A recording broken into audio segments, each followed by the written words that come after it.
Proklamasi kemerdekaan Indonesia pada 17 Agustus 1945 bukanlah akhir dari perjuangan. Sejujurnya, itu hanyalah awal dari perjalanan panjang dan sulit. Republik baru ini menghadapi tantangan besar dari segala arah. Belanda tidak mau melepaskan jajahannya. Belanda kembali dengan kekuatan militer, berusaha menegakkan kembali kekuasaan atas kepulauan ini. Ini menyebabkan 4 tahun negosiasi diplomatik yang intens. Dan ya, perang revolusi berdarah. Para pemimpin bangsa, Soekarno, Hatta, membangun negara dari nol sambil berjuang untuk kelangsungan hidup. Secara internal, bangsa muda ini jauh dari bersatu. Indonesia adalah kepulauan yang luas rumah bagi ratusan kelompok etnis, bahasa, budaya yang berbeda. Konsep satu identitas Indonesia masih baru dan rapuh. Bhinneka Tunggal Ika, persatuan dalam keberagaman, lebih merupakan cita-cita daripada kenyataan saat itu.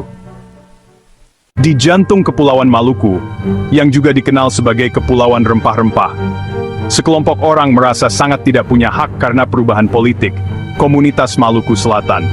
Selama generasi, banyak orang Maluku Selatan mengabdi di Kanil, dikenal setia dan piawai. Mereka membentuk korps elit dan menjalin ikatan kuat dengan Belanda.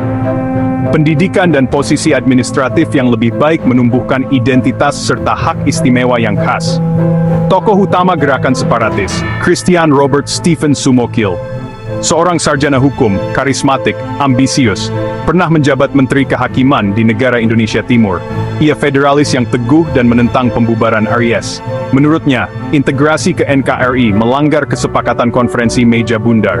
Ia takut otonomi rakyat Maluku Selatan terinjak oleh pemerintahan yang didominasi Jawa. Kekhawatiran itu mendapat sambutan di kalangan mantan tentara Kanil keturunan Maluku. Pada 1950, Kanil bubar, gabung TNI atau demobilisasi, pilihan yang terasa pahit. Bagi banyak dari mereka, bergabung dengan TNI, mantan musuh, terasa seperti pengkhianatan. Ketidakpastian dan ketakutan menjadi lahan subur bagi gagasan separatis Sumokil. Situasi mencapai puncaknya pada April 1950. Saat NIT dibubarkan dan digabungkan ke NKRI, ketegangan di Ambon memuncak. Sumokil dan para pendukungnya melihat ini sebagai kesempatan terakhir untuk bertindak. Mereka menekan J. Manuhutu untuk mendukung tujuan mereka. Pada 25 April 1950 di Ambon, proklamasi membentuk Republik Maluku Selatan yang merdeka dan berdaulat. Terpisah dari IT dan Republik Indonesia, sebuah langkah berani dan menantang. J. Manuhutu diangkat sebagai presiden, Albert Y. Rizal sebagai perdana menteri. Namun kekuatan nyata di balik takhta adalah Sumokil, yang kemudian menjadi presiden.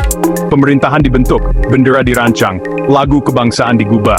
Dengan banyak mantan KNIL yang terlatih, RMS menjadi ancaman militer nyata.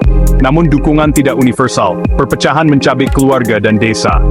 Banyak tetap setia pada Republik melihat RMS sebagai negara boneka.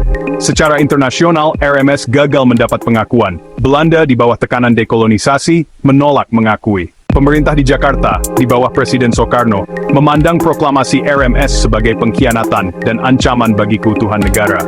Setelah perjuangan panjang, membiarkan pemisahan diri tak terpikirkan, dikhawatirkan memicu efek domino disintegrasi. Pemerintah awalnya mengirim delegasi dipimpin Johannes Laimena, namun misi perdamaian itu gagal. RMS menuntut pengakuan kedaulatan.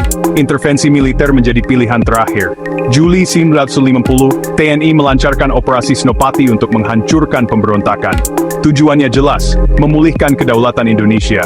Pertempuran sengit, RMS berisi veteran IL yang disiplin dan gigih. Perang kota di Ambon berlangsung brutal, menelan banyak korban di kedua pihak. Jumlah dan sumber daya TNI yang superior membalikkan keadaan. November 1950, Ambon direbut, kendali RMS runtuh. Kematian Letkol Slamet Rijadi menjadi duka yang justru menggalang tekad TNI. Pemberontakan hancur, meski sisa-sisa melanjutkan perang gerilya bertahun-tahun. Dengan jatuhnya Ambon, pemerintah RMS melarikan diri ke hutan seram. Perang gerilya berkepanjangan meletup lebih dari 1 dekade. Sumokil memimpin dari persembunyian, menjadi simbol perlawanan. TNI terus memburu, konflik memicu penderitaan dan ketidakstabilan. 2 Desember 1963, operasi besar menangkap Sumokil di Seram, akhir perlawanan terorganisir RMS di tanah Indonesia. Dibawa ke Jakarta, diadili atas pengkhianatan, dijatuhi hukuman mati. Hukuman dilaksanakan pada 12 April 1966. RMS berakhir sebagai entitas fisik dan militer. Ribuan mantan Kanil Maluku dan keluarga dievakuasi ke Belanda. Niat tinggal sementara berubah menjadi pengasingan permanen.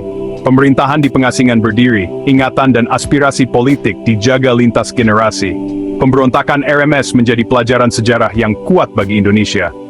Respons tegas Jakarta menjadi preseden bagi penanganan separatisme di masa depan.